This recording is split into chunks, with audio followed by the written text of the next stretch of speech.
My name is Ted Rau. I'm in Massachusetts. My accent is German, in case you're wondering. I live in a Sociocratic co-housing community that has been using Sociocracy, or we call it here dynamic governance, for 8 years.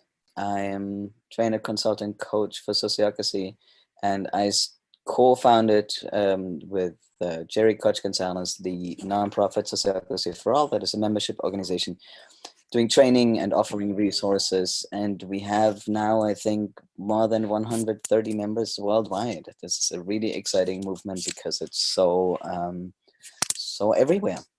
The intention of this presentation is to really start from the beginning. Instead of starting with sociocracy, really starting with, okay, governance. Why are we even thinking about governance, right? Why is governance even important? And the first thing I want to say is that governance is not a thing that only happens in government, for example, but governance happens everywhere all the time. And the thing is that we're just not aware of it all the time. So yes, in businesses, yes, in all kinds of meetings of this type, but even in your family, you have a governance system, and even sort of an informal governance system you even have if you have a group of friends that meets every Friday evening, because there will be decisions that are being made there. When do you meet? What do you do? And so on.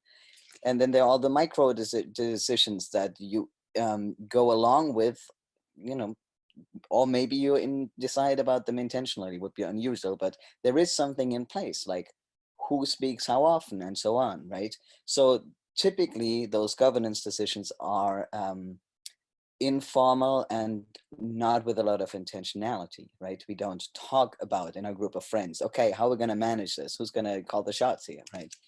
um, so we're making a lot of assumptions. And the interesting thing for me is also that governance has a lot of variety and would tend to not be aware of that. So for example, schools are traditionally very authoritarian organizations, right? Or businesses, of course, the CEO or investors or whatever, they have a lot of power. Families, in most traditional families, are very top down. So, and I'm not saying that, it's more an observation than anything else, because it shows how many different models we use in different places of our lives without really being aware of it. We sort of take it for granted. Yet, not all governance systems in our context really give us what we want. What we want, ideally, and let's talk about sort of formal organizations, and an organization for me is everything that has more or less defined membership, more or less a defined aim or mission, and a way of doing things, sort of shared operations, things that they do. So whether you're legally incorporated or whatever is not relevant to me. So that's how I think of an organization. And typically, where people are in organizations quite a lot is they're confused, So for example, they're saying like, well, hold on, what are we talking about right now? Like, where's this going? What are we doing? So that's a typical state that people find themselves in. Or they're upset, like, stop, let me talk, like, listen to me, and then just frustrated of like, there we go again, talking about the same thing again. So that is people's experience in a lot of organization, and that can be in your family, that can be in your family of origin, that can be with your friends, that can be at work, or in any volunteer place, or in school, or in church, since I read in the check-in somebody here. So any kind of group. And where we want to go is something more confident, calm, relaxed. That's what we want to do, because social technologies like governance systems are supposed to give us what we want, right? And if we just do what has always been done, we don't have any guarantee that we'll get that. Another topic that comes up for me in thinking about governance is that typically people's assumption is that there are two things. There is things we want to get done, and then there is exploring, getting to know each other, listening, building community, building trust, all of that, sort of the relationship aspect of it, and exploration. And people tend to assume that one has to be on cost of the other. You can't have both. Either we get things done here, or we sit down and talk. And to me, that's not an either or thing. And the promise of sociocracy really is that you can have both. You just need to set it up well. So that's what I'm aiming for. I don't want to compromise on things getting done, but I also don't want to compromise on this side. I want to make sure that there's a balance, and it might be a dynamic balance in that, you know, sometimes we focus more on one and sometimes we focus more on the other, but we almost at all times in sort of, you know, close to a balance. Yet this is also something that sometimes is used as a cover up for, you know, like, oh, you know, sometimes you just have to do things and you can't really listen to everybody. Those are sort of the excuses that we hear, right? Or sometimes, you know, what we want to get done isn't so important. We have to listen to people. They're like, yeah, but we also started an organization because we wanted to do something, right? So it has to be both. And in sociocracy in general, there is a lot of both and all the time. So that will come up quite a bit, sort of the keeping balance. Another thing to frame the governance introduction for me is also that I guess I find it very humbling to think about how many things have to happen at the same time if we as a group make a decision together, just in a meeting, not even looking at organizational governance and all teams and so on, but just in a meeting. We have the content of the meeting, and the content of the meeting will inherently be hard, because we don't talk about the easy things, right? We only talk about the hard things. Those are the ones those are the topic we have to talk about, right? The obvious things we don't talk about. So this will always be our growing edge. Then there's the interpersonal dynamic, and I don't even mean, you know, that it would be sort of unhealthy dynamic, but there is always a statement also about interpersonal relationships in the room at all times. That is another dimension that we always operate on. And then there's process. And in every meeting, every person tracks all of them at the same time, and for the others too, right? So it's not surprising that that's a lot. So I think we all have to sort of be, or like, I like just being honest with myself that this is just a lot to track, and that there's no surprise that sometimes things get out of whack. So what we need, and that's one of the things that Sociocracy wants to do, is to put systems in place that make it as easy as possible to get us through all of that. So really that's what Sociocracy is for me. It's a system, or a set of systems and tools that make it possible to get what we want, you know, the balance on all of those aspects. Tall order, but that's the idea. Just real quick about the word, and I know in the US, and especially in intentional communities, the word that's used more often is dynamic governance. Traditionally, in the 1980s, the way it was described first, it was called sociocracy. The term even has existed longer. So Sociocracy for All was founded in the intention to sort of connect with that legacy and honor that. And what it means, it is kind of a funky word, at least most people, when they encounter it, find it funky, but it really is connecting two terms that you already know. One is sociology, for example. So it has to do with people, right? People who are in relationships to each other, and then cracy for governance, like in democracy. So really the idea of sociocracy is those who associate together, govern together. Or if you want to sort of simplify it more, as that's too simplified to be true, and yet it helps sort of as a way in, is to think of it as those who work together decide together. That's the idea. So different from democracy, where we want to give the masses, you know, a vote. Here it's the people who decide, who work together, that decide together. It actually makes quite a difference. So now talking more about nuts and bolts of sociocracy. And by the way, if you can access the chat, if you know where to find it, you're welcome to put questions into the chat. I will pay attention to the chat later, but it's sort of a repository where you can throw questions, or you write them somewhere, you know, on a piece of paper, or you just try and remember them. But I'm not going to stop until the very end, basically. So the circle. That circle is a fancy name for a team or group that works together. And that is the basis of everything, really. And the idea is that every circle has a piece of work that they do. They also manage themselves in that they track their minutes and the documents, and they make policies together about their work. So they're both workers and policymakers at the same time. And I'll talk more about that. The aim and the domain are two terms that we just use to describe what it is that the circle is doing in the aim. So that's like the purpose or the mandate or the aim. Those are all used sort of in the same way. And the other one is the domain, and that describes what piece of the organization this team, this circle, is in charge of, has authority over. And we'll look at that in context a little bit more. Because in context, we now have one circle, you know, if that's the only, like if that is the organization, one group of people, that's fine. But typically organizations are more complex, right? And we might have 3 teams like that. And each of those 3 teams has their work and make policy and track, like self-manage in terms of how they go about things. Each of them individually, like each circle individually.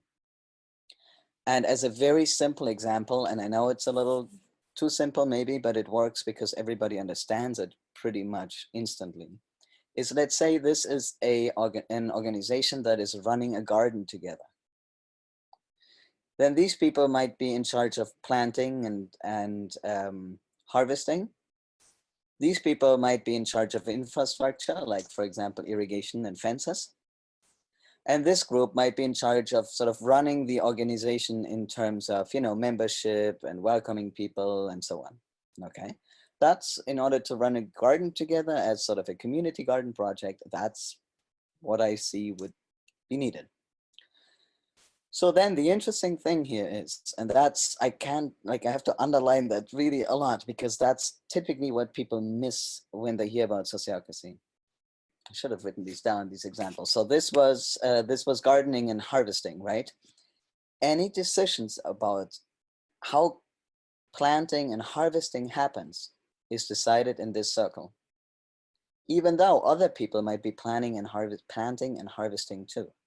But they are the decision makers on that, in that domain. While these people make the decisions about fences and infrastructure, while these people make decisions about membership. So for example, if this circle decides that they're going to cut the yearly membership fee in half, they decide that for everybody who's a member, okay? So it is self-management or self-organization, but in a way that we have the clarity on who organizes which piece, and we make that decision together in a way. So now we have these silos here, right? How do we know how it all comes together? And the idea is, and that's called linking, that we have 2 people from each circle that are coming together in a general circle. That's what we call it. So these are sort of the work circles, the department circles, and people have different names on them. This is the general circle. And of course, sociocratic organizations can just call it whatever they want to. There are all kinds of names for this, but sort of the standard name is general circle. So now what does this general circle do if they're doing all the work and all the policies? And really, ideally, everything is taken care of in the organization.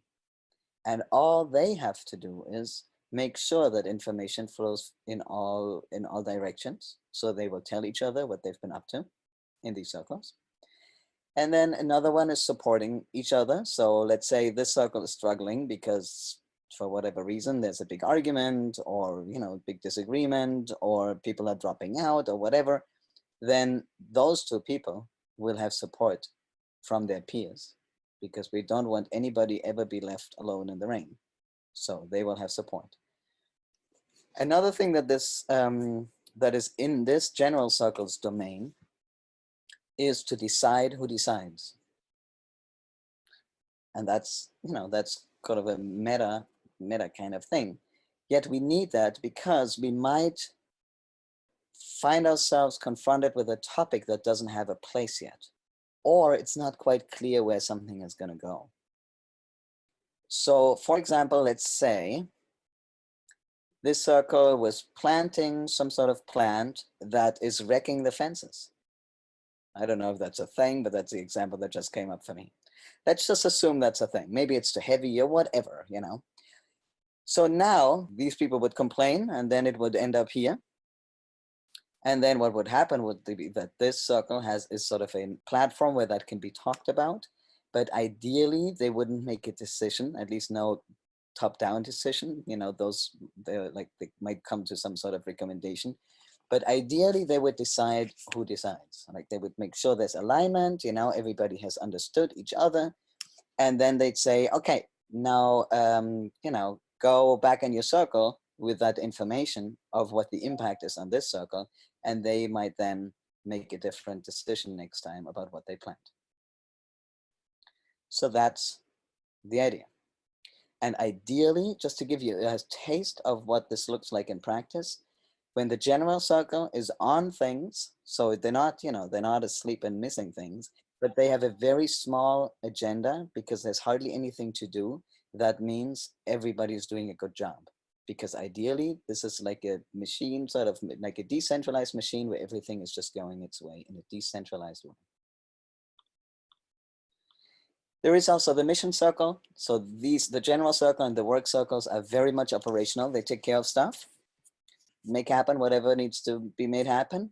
But then there's also a place for long-term strategy. So, you know, where's this group going to go in the next 2 years? What's our response to climate change? Are we going to plant different things? You know, are we true to our mission? That's basically what this mission circle is taking care of. And to make sure that there's good connection between mission circle and general circle, 2 people, just like between the department circles and the general circle, 2 people will be part of both circles. I didn't draw them again, but we would have, in this scenario, we would have 5 people on mission circle. Every circle is also, of course, allowed to just form subcircles as they see fit. Let's say, for example, infrastructure circle is taking care of the shed, but they also have irrigation and fences. They might have a team for irrigation and a team for fences, and only the shed remains still here. And in that case, all decision-making power about the irrigation system would be passed on. So the logic applies there again, that the domain is passed on, authority is passed on to ideally sort of the lowest level, if you think of it that way. Another thing is that we like representing stakeholders at the mission circle level. So for example, if you have a worker-owned co-op, then owners would have a say here in the mission circle, sort of in an advisory position, just with their owner hat on, while here they might have their worker hat on. Or for example, parents in a school. We would want to hear them, of course, to know whether we're on track of what we wanted to do or what our intention is. Let's see. One big thing for me in sociocracy is the quality of relationships, and one foundation of the increased connection and quality of relationship is listening. This for me is a perfect example of sort of this, to me, is what sociocracy feels like. And the way we're trying to create teams where members have good relationships with each other is by listening. And one cool feature that makes it easy to listen to each other is one that I know many of you are familiar with, are rounds. So a round only means that when there is, for example, a discussion about a new policy, the facilitator, let's say, who might be the facilitator? Let's take this person here as the facilitator. We'll say, okay, let's do a round on what people think. Let's start over here. And then this person starts, this person speaks, this person, this person, this person. Now the facilitator speaks as member. Then next, and now we've completed a round. That way, whenever it's not somebody's turn, like, so for example, this person here, okay? This person, when the round starts here, will know that 3 more people plus this person that is speaking right now will be speaking before it's their turn here. So instead of what we so often do in debates, sort of wait for a moment to jump in or check out, you know, mentally, because we know we're never going to get a word in anyway, you can just sit back and relax, because you know it's going to come to you. Right now, the only job you have is listen and take in what other people are saying. In my personal life, that has made the biggest difference of all. Because I'm good at speaking, I'm not so good at listening, and it taught me to listen, and how valuable and pleasurable that is.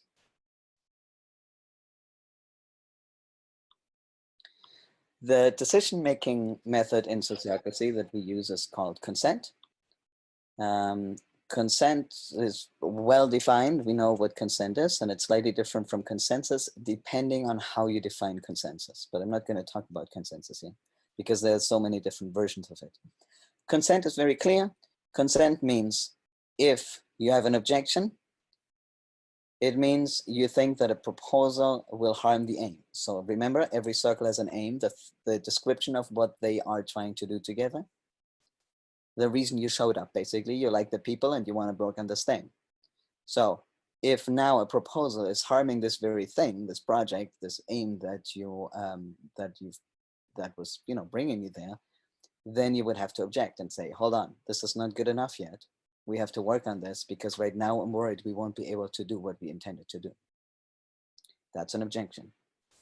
If you don't have a reason to say no, then you consent. Either because whatever the proposal is your preference, where you go like, yeah, that's, I think, the perfect plan. That's great. That's exactly what we should do. Or because you say, well, I don't know, that makes no difference to me. It's fine. There's no problem. It's not necessarily what I wanted, but it's fine. And then you consent. And the cool thing about consent, or any decision-making method sort of that uses this, is that it's something similar, is that it makes it easier for us to make decisions because things don't get shot down as often. You don't get outnumbered like you would get in majority vote, right? And you know that your objection will be heard, but you also know that just because somebody doesn't like it, and it really makes no difference in terms of the aim, things are not going to happen. So now groups will be able to make decisions more often, implement their decision, learn from the decision, and make a better decision next time. So that's another thing that is built into it, that we want to review things and get back to the topic, for example, that policy, and make the decision better over time instead of trying to aim for perfect in the first step. This is very empowering for people, typically once they get the hang of it, because it has a slight bias for action.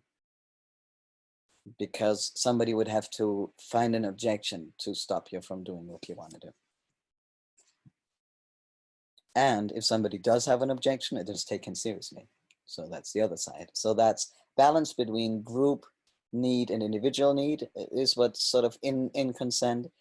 And yeah, I think that's the biggest for me. And I guess the other one is holding up sort of group dynamics is one thing, but the other one is also protecting the aim, making sure that we actually do things. All right. One thing I want to show you real quick, because I haven't talked about it yet, is roles, and the other one is selections. I'm going to start with selections. Selection process is a super neat process that I highly recommend. If you have no idea what it is, I highly recommend you look at it because it is really very useful. It's actually not only for roles. Later this month, if I'm right, I'm even going to give a whole class just on how to use the selection process for other things but roles. So it's really very neat, and it's a way of harvesting people's input and making sure that somebody ends up in a role, like for example, the role of the facilitator, if they have the right qualifications for it and nobody has an objection. So at the end, again, and you don't have to understand that right now, but at the end is consent. So nobody who is known to polarize will get everybody's consent, because then or is less likely to get consent. So the good thing about it is that over time, people start noticing that a more integrative, more sort of balanced approach and more listening and mutual understanding and taking into account each other's needs and consideration for that pays off in the long run, because otherwise you're not going to get into a role. So the whole power through, you know, just pushing yourself at the what's the saying here, into the forefront. No, what's that? Anyway, that is not behavior that is rewarded in sociocracy because of consent in the selection process. Another cool thing that I really love, and that's where I find it's really brilliant and how it was designed, is how people get into those linking roles. So remember those two people, like the person with the yellow sweater here and this bluish thing here, bluish sweater, I guess, no, sweatshirt, is the linking role, right? Those two. And they get selected by the circles. So one gets selected from one circle and then confirmed in the other circle by consent. So this group selects the person by consent, and these people then say, yeah, okay, we consent, or they object, but then we'll have to deal with that. While this person goes the other way. They select this person, and then the person gets received by consent, or rejected with an objection, or the objection gets integrated somehow. And just sort of to have mentioned the terms, there is one we call the leader, so that's typically the top-down link, and the other one is the delegate that goes bottom-up. And the up and down really doesn't apply, because there is no, at least if you associate it with power, then up down doesn't really make sense, but it's easy for people to understand if one says it that way. I don't mean to imply power imbalance, because that's the other thing. Because of this system, this circle is not able to overpower another circle, because two people from this circle also are in this circle, and they could object to anything the circle is planning to do. And that works in all directions. So nobody can overpower anybody else, both on the individual level in the same circle and teams between teams. So you're basically forced by the system into a collaborative, cooperative mindset. There's no way around cooperating. And the idea is also that then, thanks to linking, this is a graph, like a diagram from a book that people tend to like. Information flows through the whole organization. And in a way, authority flows through the whole organization, depending on how the organization wants to design it. A few more things on roles. As I said, roles are selected by the circle, and we have these linking roles that you're already familiar with now. And then two other standard roles are facilitator and secretary, selected by the circle. So you would have a process where you find the best facilitator given your qualification and your moment in time. Then there are operational roles, whatever is needed. So for example, if you need in your organization somebody, thinking about a co-housing example, somebody who gives tours, like let's say this is membership circle, so they also deal with prospective members. And then if people come visit and want to see the property, you need somebody who organizes tours for them. That is a perfect example of an operational role. You would define what that means to give a tour, and then select a person that the circle wants to see in that role to take care of tours. And whatever other roles you might want to decide to make life easier. So that's just self-organized to make life easy for yourself, which is what governance is, right? I'm almost done here. I want to share real quick my personal learning, because I think it's interesting. And whoever you would ask, you get a different answer. I sometimes say that the cool thing about sociocracy is that whoever you ask, and even if you ask me in different moments of my day, I will say something else. It's a little bit like a poem that you interpret a little differently, because it's just so rich that whatever bubbles up in the moment for you, you will say, but it will never be just one explanation. For me, as I said earlier, the biggest learning was listening.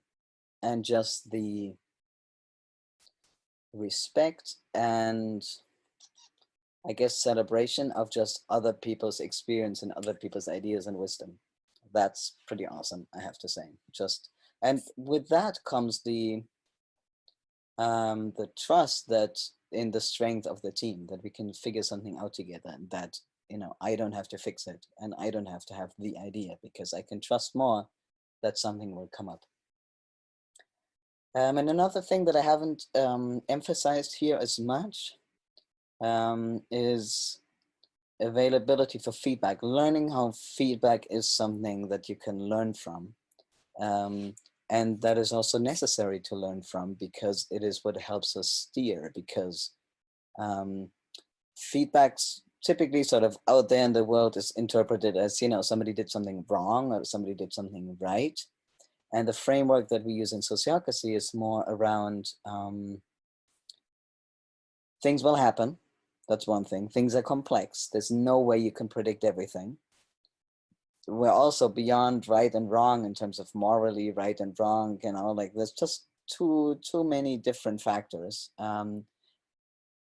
And what we can use to steer is, first of all, our vision of, vision and values. That's important. But also just the feedback that we're getting. So instead of thinking I have to know everything, I'd rather now, in what Sociocracy has taught me, try something out and learn from it, instead of thinking that I would have to know. So that bias for action, bias for experimentation, bias for welcoming and even soliciting feedback, that was a humongous game changer in my life. Another standard question, and this is my last segment here. Who uses Sociocracy? And I know many people here in co-housing and many people in non-profits and in for-profits. And that is sort of the range that we see. I want to highlight one organization that we still count as the biggest sociocratic organization in the world, which is an organization of thousands or hundreds of thousands, actually, kids and grown-ups in the neighborhood and the children's parliaments in India. Amazing organization, and they use, for example, the Sociocratic selection process. Then this is a community. I actually, to be honest, don't remember which one. So an intentional community. This is a department at a university in Europe, in Denmark. This is the organizational chart without linking, like without that shown. This is a worker co-op near where I live. This is our own nonprofit, our circle structure from a while back, I guess. Sorry, what did I just miss here? I guess that's what it was. This is a nonprofit. So another nonprofit that uses this. This is another community in Quebec. And what do we have here? A school. Schools are a big place for Sociocracy too, that I forgot to mention earlier. So these all tend to be organizations that to whom it's important that everybody has a voice, right? Another worker co-op here, a bakery. All right, so my summary, I guess, is what I appreciate is the clarity that we can create. It's our choice how much clarity we create, but we have the option. And often what I see is that lack of clarity is a big reason for tension between people. So that we can just get out of the way by creating clarity.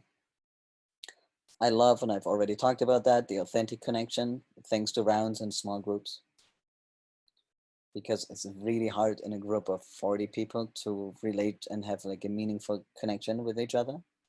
In a meeting of 4 or 5, that almost happens instantly. After 2 rounds, you sort of become a team.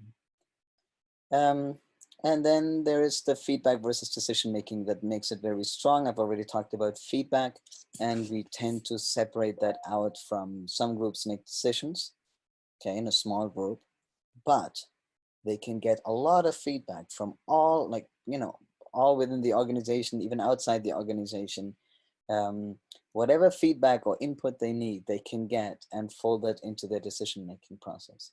So that the promise is, and that is also what I see quite a bit, is that many people's voices can be heard even though we make decisions in small group. And because the small groups help us have actually more meaningful connection, that also means we can go a little deeper in terms of understanding and digesting and interpreting the feedback that we get. So there's more room for deliberation, I guess, is what I want to say. You can write down your questions in the chat. I'll get to that. Just before I stop sharing here, I wanted to say real quick, we have lots of different kinds of trainings. For example, upcoming, we have a nonviolent communication training, which we tend to blend with Sociocracy because we find it important that people, because of our relying on feedback, that also means interpersonal feedback, and that requires some skill that many of us have not been taught. At least I know I haven't been taught before encountering nonviolent communication. You can learn Sociocracy in a group here. This is a set of training videos you can watch together as a group that also tells you exercises, you sort of processes you can try out. You can, and I will send these to you also. You can look at interactive videos where you get to click around a little in this little offering, and then there's of course the book and all kinds of other ways to read on our website. I will now go through the questions, and you are welcome to add questions, but I'll just start at the top one. Oh, thank you there, Catherine. Can you clarify that selection process again? I'll describe it real quick, because it is really very simple, although it looked like many steps. First, you make sure you understand what you're selecting into and what kind of qualifications you want in it. Then you do one round where everybody nominates a person. Like, I would like to see, you know, Mike, because I think he's good at this and that. Okay, next person speaks, and so on. You do that in the round and you listen to each other. Then, because of something somebody else said, you might change your mind. So in the change round, you get to say what you think now. And that's where sort of synergy happens, right? Where you get influenced by other people and you learn from whatever you heard them say. And then with that input, the facilitator makes sure there's a proposal that one person is then proposed as the candidate, and then you do a consent round. That's really all it is. And it is very, you know, and then obviously if there are objections, you integrate them. What I like about the selection process is that it's very affirmative, because you speak about people and their qualifications and the positive. You're not talking about who you don't want, you talk about who you want.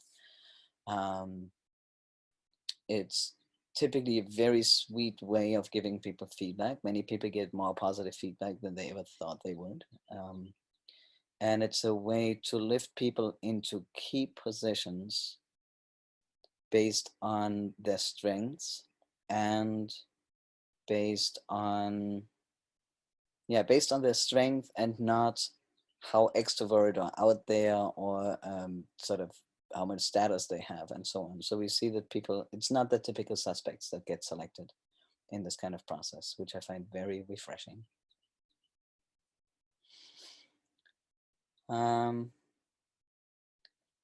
Could you clarify the role of the facilitator and what type of training, if any, you recommend for good facilitation? So in my world, here's how it works, or here's how I think about it. Where do I start? So facilitation is basically one of those systems that we have to balance all the needs, right? To make sure interpersonal stuff is clear and process is clear and content, we find a way around content. And because of all the complexity, what really helps me is to sort the ways and to sort of linearize them. Like, for example, one example is when there's a proposal, first I want to make sure everybody understands the proposal before they give me their opinions about the proposal. Because typically what happens is people have all kinds of opinions, but they haven't actually understood the proposal, and then they have all kinds of reactions that turn out to actually not even apply. So if you do that the other way, you're gonna have a messy process. If you do the understanding first and then you do reactions, that's a more logical order. So that's a way how we can linearize discussions that just make a lot of sense and make it easier for a group to flow together. So one aspect of facilitation is just knowing your nuts and bolts. Like, know that you always have to make sure people understand before you go into reaction. You also have to know, for example, how to integrate an objection if there is one without getting scared, because you want to be welcoming of people's objections, because that's where they bring you their valuable insights about what they're worried about. So skill and sort of the nuts and bolts is a big one. So facilitation training is important. Another thing, on the other hand, then again, is that if everybody is trained well, and I always make this joke in my facilitation classes, ideally everybody is trained well enough that the facilitator could, walk out the door. Typically I say the facilitator could drop dead, but I thought that wasn't funny here. So the facilitator walks out the room and the meeting just continues because everybody knows the dance. And dancing is a comparison that I use quite a bit with Sociocracy or group process in general, because that's where it becomes clear to people that it's good to sort of have a basic process, and basic skill level of, yeah, you know how to do that.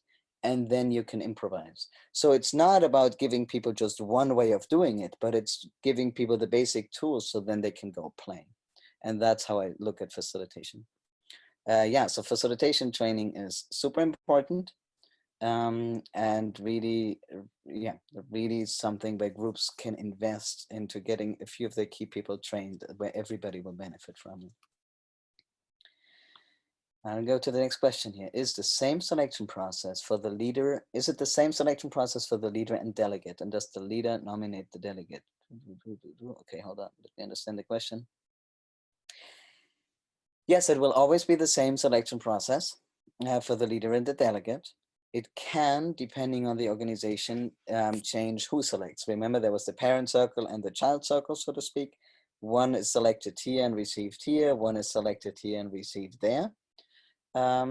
Yet, especially in horizontal organizations, sometimes it's always the circle that selects the leader and the delegate both, and then they both get confirmed if that is the case by consent by the parent circle.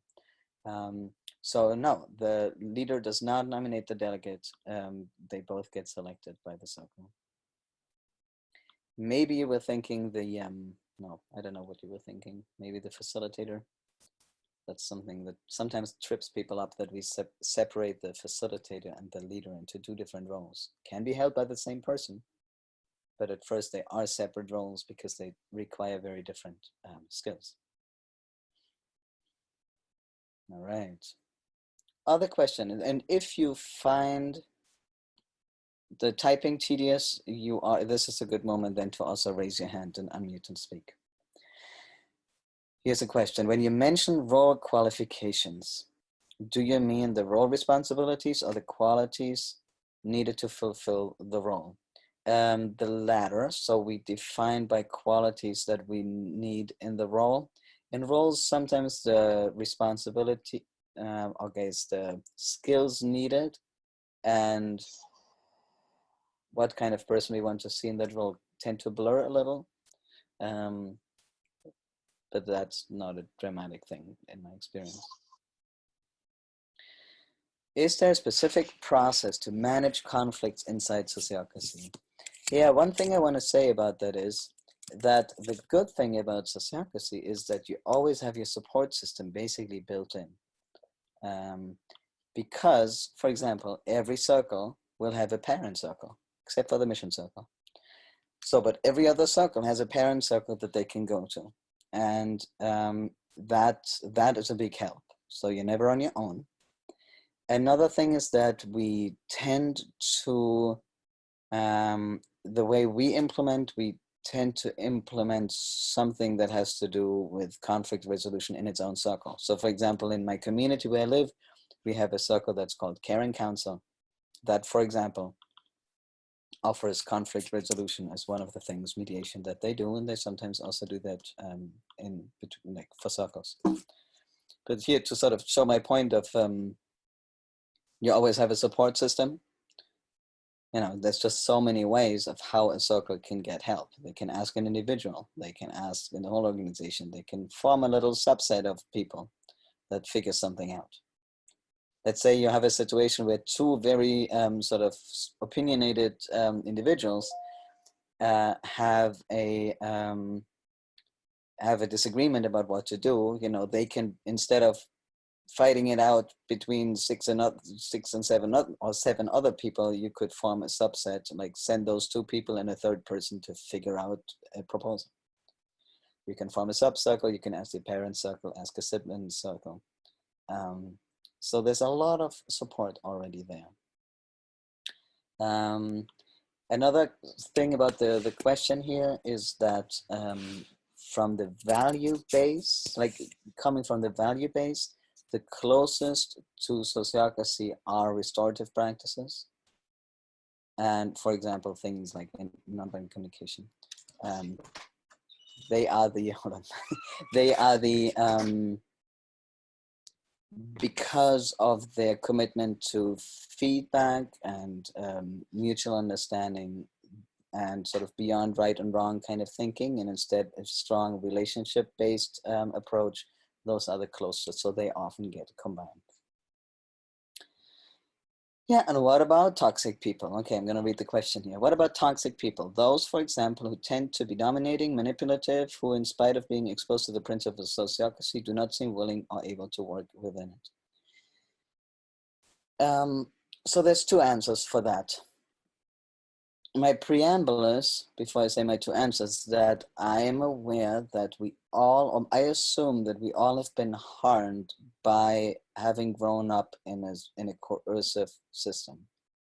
We've all been forced to do things in our school system, by our parents, you know, by society at large in some way or other. And we all have very different ways of what we do with that.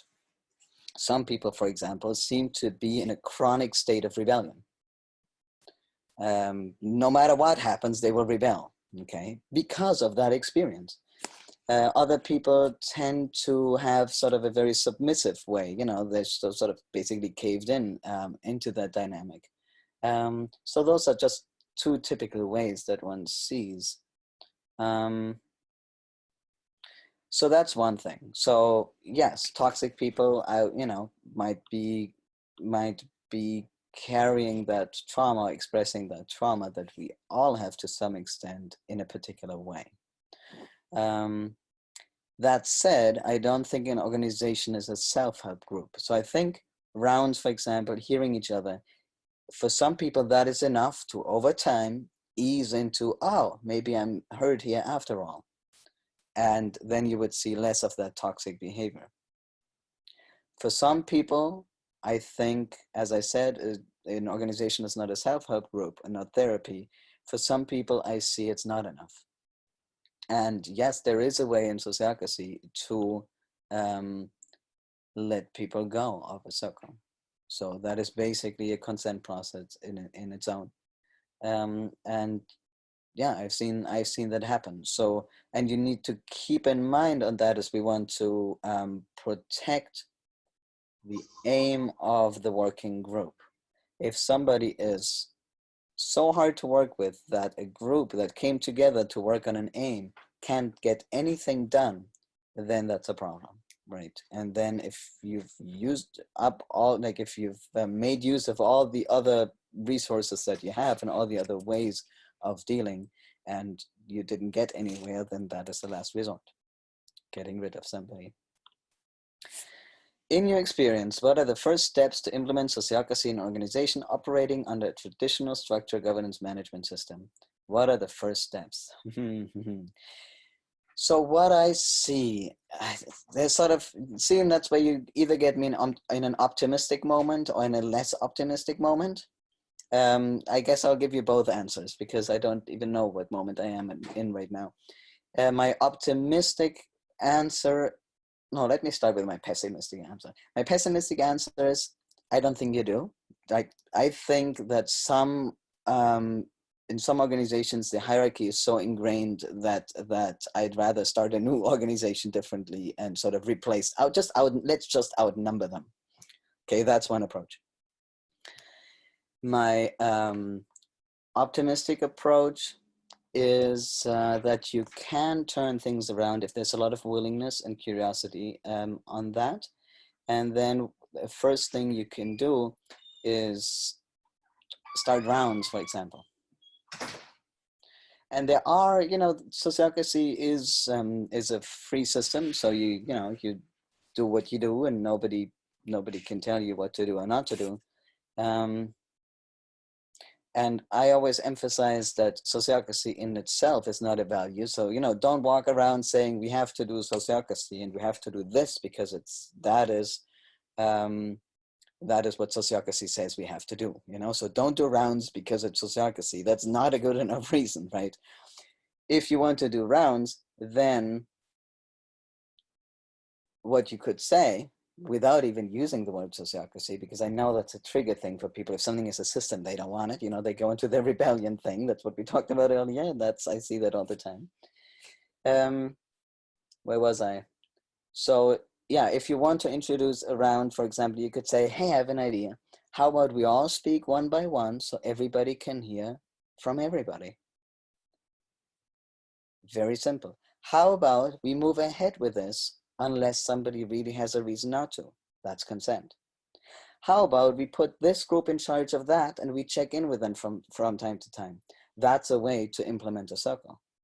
So you can get quite far just doing things in that way. I don't think it's all, because when rubber hits the road, and there's a problem, you want to have it written down how you do things, and then it's good to sort of have a codified, more robust system.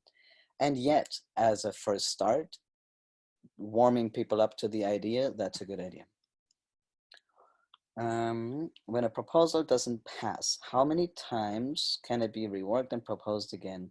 How do you deal with this as a group? I guess I could ask the same for how many can you, okay. How often can you block? So what do you do with objections? One thing I want to say about objections is that different from consensus, we tend to not use the word block because it sort of evokes a visual that I don't like and don't buy into. Again, the definition of an objection is, I am worried that if we do this, our aim will be harmed in some other way.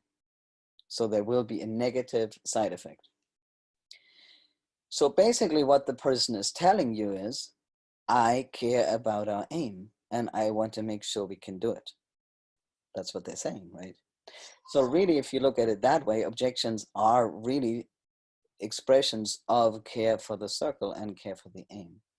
And then if you look at it that way, whatever the input is, whatever their worry is in terms of what the sort of the content of the objection is of course valuable information. Why would you not want to hear what somebody has to say if they care about the aim and they're worried that you might be doing something that actually harms you at the same time? So that's the whole mindset that one has to put in place first, right? And then there are very smart ways of dealing with objections. For example, and here's sort of straight out of my facilitation training. First one is modify it. Modify whatever you need to modify. The second one is shorten the term. So for example, instead of trying something out for a year, how about you try it out for 2 months and see what happens? What's the longest time frame you're willing to say yes to and try it out? That's sort of a typical question I would ask as a facilitator. The third one is put a metric in place so you will know whether something is actually true. So if somebody is, for example, one of my sort of most favorite examples is if somebody says, oh, I object to this because I'm not sure, I wonder, about our reputation as a team if people hear about this decision. You're like, well, that's vague. What does that mean?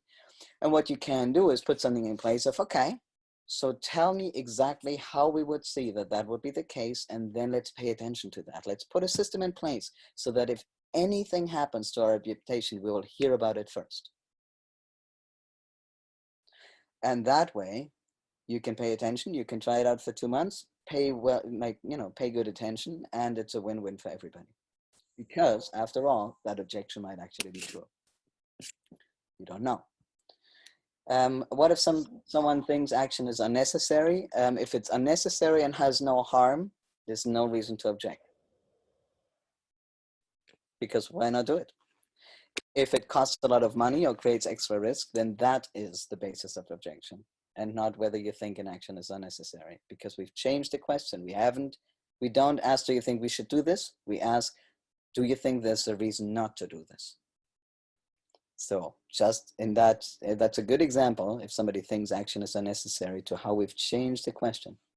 All right, I'll take one more here, and there is one more, and then I think we should honor our time commitment here.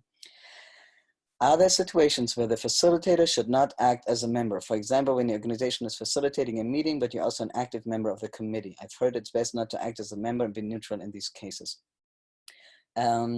Typically, in the way we think about sociocracy, we always want a member to facilitate and a facilitator to be member. And the way we deal with that is that we're more transparent about the two different roles. So for example, I did that earlier in my little example, but now would probably take too long to pull up. If you have a circle, and let's say there are 5 people sitting in a circle, okay, in a room, in the same room. Remember when we used to do that, sit in the same room? And